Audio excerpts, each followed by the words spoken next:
And it used to be thought that, it's now known that the average age of onset of plain depression or simple depression or unipolar depression is in the late 20s.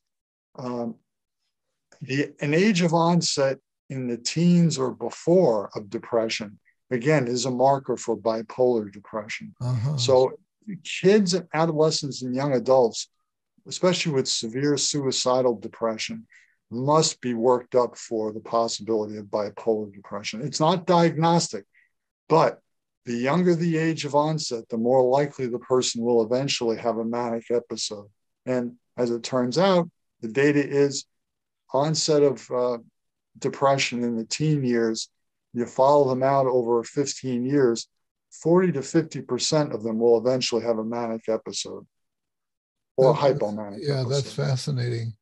Now, what about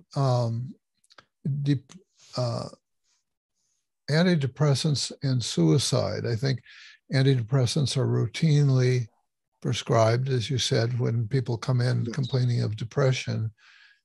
What's the relationship to eventual suicide? Do antidepressants help people not to be suicidal? Antidepressants, if you look at the best research, it's sort of a wash. As we know, there's antidepressants have this black box warning for the last the last 10 years, black box warning for increased risk of suicide in children, adolescents, and young adults. And one of the major reasons for that is that these youngsters have a form of agitated or mixed depression. It's actually in the bipolar spectrum that confers an increased risk of suicide. In fact, antidepressants prevent suicide to some extent, but also increase the risk, and it's about a wash. What's not appreciated is that there is one drug out there that profoundly decreases the risk of completed suicide. And it's been around for 60, 70 years. And it does so at low doses that don't produce side effects, and that's lithium. Lithium reduces suicide by about 90%. Antidepressants don't hold a candle to lithium in terms of suicide prevention. And this has been repeatedly demonstrated over decades by independent researchers in randomized controlled trials showing that lithium is profoundly anti-suicidal. And I've only heard of lithium in the context of manic depressive illness. Right. Unfortunately, and people tend to be very scared when they hear about lithium. They think, well, it means I'm crazy. It doesn't.